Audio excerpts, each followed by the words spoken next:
Last night all I think about is you. Don't stop, baby, you come up too.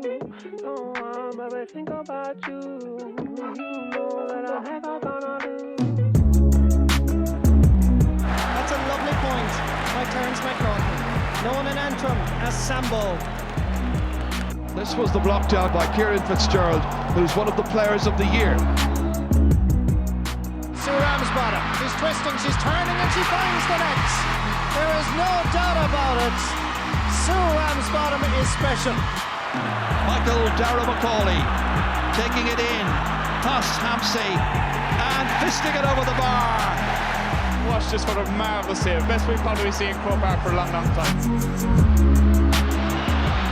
McGurk, McNichol calling for it. That's McGurk, and he's put it over the bar. Johnny McGurk, a name that is synonymous with great football in County Derry.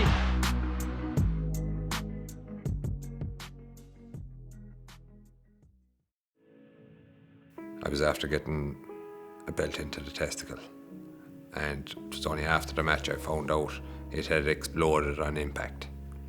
Doctor came in, he just looked, and I'll never forget it. He came in, he went, ouch. He said, we're going to have to operate. And I said, fair enough. And he said, when did you eat last? I said, about an hour ago. He said, what did you have? I said, at a McDonald's. He said, we can't operate, and he said, for a couple of hours. So friends of mine called in to visit me that night, and I went. To tell you the type of friends I have, they brought grapes, plums, Maltesers. So to sort them out, I pulled the blankets back, and I was black and blue, and one of them actually slid down the wall with a weakness.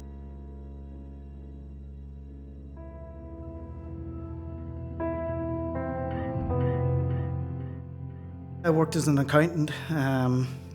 Things were good. I was earning decent money. I suppose early 2006, I had started to gamble a bit heavier again. I had savings.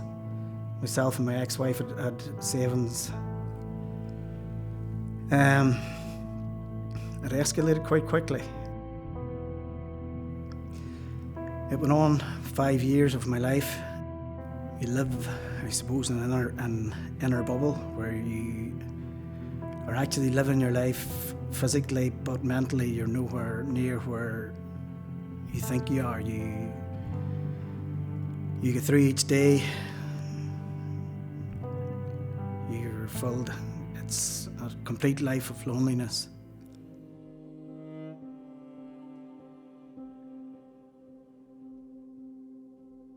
I found time by myself was really tough. I found it really hard to come to terms with how could somebody be there 1 minute and gone the next. The finality of that I struggled with for years. I was afraid to step away from football because I was afraid of being alone, really, to be honest with you.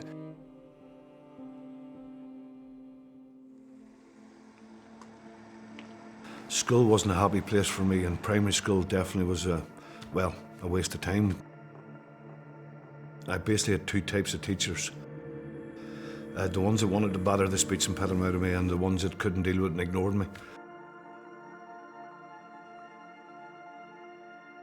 One teacher used to lift you out there and the blood running down your ears, used to stand on your toe, and I remember going home with a shoulder all black and blue, punching the shoulder, making his speech stop stuttering and punching you. By the time I got to secondary school, I was unteachable.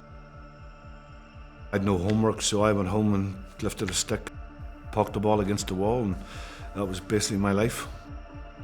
It was the only thing I was half decent at. It was basically the only thing in my life. It was the beyond, it was everything.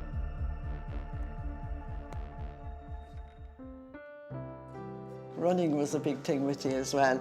The other two would nearly always win. Cara was very good at running, and when she'd be behind, the next thing she would just drop down. James would come running in, "Mammy, Mammy, Sue's dead again." So So you go out calmly, pick me up, yeah, bring me pick in. her up, bring her in. She'd come to, and she'd be grand again, and off she'd go again. It was just that desire to win, I think, that would be the problem.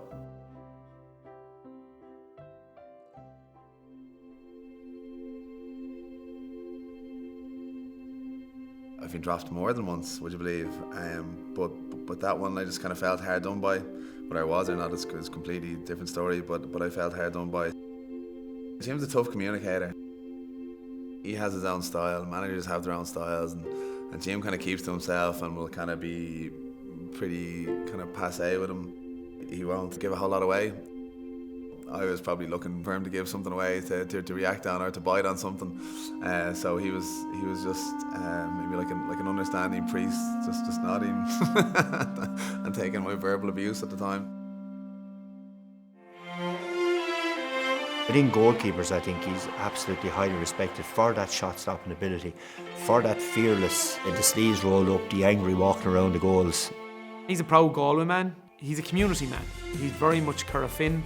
If you cut him in half, I think before you see a drop of blood, you'd see green and gold. As a player, I see a guy who came in and started the party.